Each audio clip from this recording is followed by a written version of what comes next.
I remember when the Raipur Sessions Court had given that verdict, you had said clearly that it was meant to be a message and it was meant to be a warning. And today the Supreme Court has granted him bail after the Chhattisgarh High Court had denied him bail. How would you respond to that? Well, I think that the Supreme Court granting him bail and the comments that were made in court do suggest that somewhere the Supreme Court is of the mind that it was a vindictive judgment and that he does deserve the benefit of the doubt, and so they gave him bail.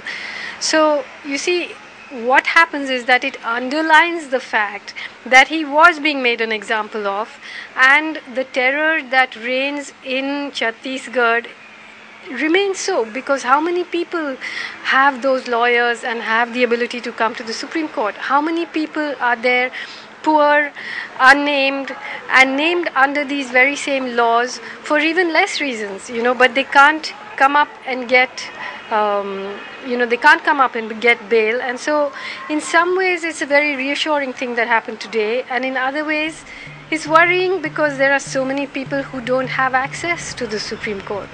The case is still being fought in the Chhattisgarh High Court, where they are going to appeal against his conviction. What happens if the Chhattisgarh High Court, convicts him yet again? Will the case again comes to the Supreme Court? How do you see this case developing? In a way, my answer is the same. The fact is that here was a very well-known person. Now, I mean, known because he was in jail, but he had a campaign behind him. He had so many people, so many lawyers, and so he was allowed to approach an institution where some kind of reason prevailed. But most people do not have that approach. So here you are once again in a situation where there is the hope for democracy or for reason for those who can afford it, who can reach there, but most people cannot. So really what we need to do is to look at these laws again, and again, even if the laws were okay, you have this vindictive set of people who are doing something. It doesn't matter what the law is. They're just busy trying to intimidate a whole population of very poor people now, who are living on the resources that the multinationals want. Was it easy for people like you to come out and support Dr. Sen, especially when there were so many people also against him? See, it's not a question of easy or difficult. I mean, fortunately in this country we do have a huge number of fearless people who believe in doing the right thing, or at least believe in doing what they believe in.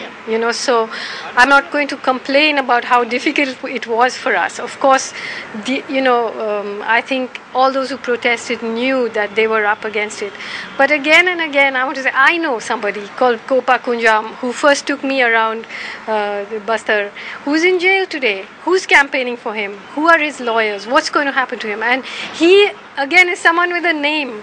There are hundreds of people in jail in Orissa, in Chhattisgarh, in Bengal, who do not have names, who are suffering under these same laws. We really need to do something about them. And I'm saying this at a time when I don't want to minimize how reassuring it is that the Supreme Court came out with this order that it did today, because had it not done that, all the windows would have been shut.